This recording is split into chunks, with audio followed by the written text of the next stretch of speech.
माझी तब्येत वगैरे सर्व चांगलं आहे. मी एक 5-7 दिवसापूर्वी दीक्षा घेतली. या पोराला माहित नाही. आता इथून पुढे याला दररोज दीक्षा घ्यायची. हा, आता थोड्या वेळाने त्याला केसांची दीक्षा घ्यावी. हा, काढाव्या लागतील. दररोजची एक दीक्षा करावी. मी सुद्धा 10 दिवसापूर्वी एक दीक्षा घेतली तंबाखूची, आणि त्याच्यामुळे माझी तब्येत बरी नाही. मी असं बोलणं चालेल का 5 मिनिट? हो बोला. आवाज येतो का हो येतो बाबा येतो. असा? हो का असा बोलू मस्त? बाईक वर बोला. मागच्या ऐकू गेलं पाहिजे.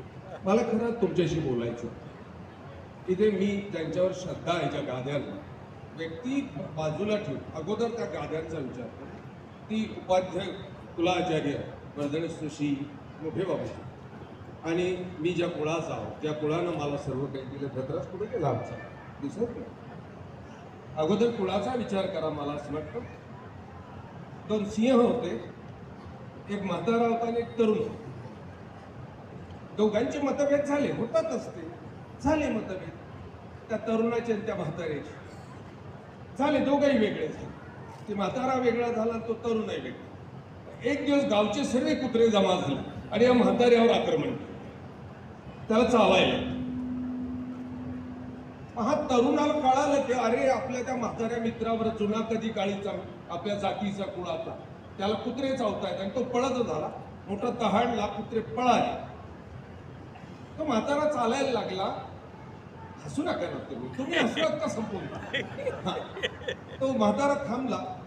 त्या तरुणाला आजूबाजूच्या सिंहांनी विचारलं, काय मूर्ख आहेस? तुझं त्याचं भांडण झालं, बोलत नाही तू कधी, आणि त्याला वाचवायला गेला, मरू द्यायला पाहिलं होतं. त्या तरुण सिंहाने अतिशय देखणं उत्तर दिलं. तो म्हणे, त्याला मरू द्यायला काही हरकत नव्हतं, परंतु मात्र इतिहासात लिहिलं गेलं असतं की सिंहावर कुत्र्यांनी वार केला आणि सिंहाला मारलं. हा, लक्षात ठेवायचं केव्हा आपली जमात जेव्हा अडचणीची येईल त्यावेळेला आपला वैयक्तिक मतभेद, वैयक्तिक हेवा दावा, माझं कुळ जेव्हा अडचणीत येईल ना, त्यावेळेला मी सर्व बाजू सोडून दे, कुळाच्या बाजूला अगोदर उभा, बाकी कुळाच्या. आता माझी अडचण आहे, मी अर्धा उपाध्याचा आणि अर्धा कवीश्वराचा, त्याच्यामुळे मी उड्या मारत राहतो. म्हणजे सर्वांनीच उड्या मारायचा असा अर्थ नाही. बरोबर आहे ना? असं नाही होणार ना बाबा, समस्याची बाबा असं नाही होणार ना.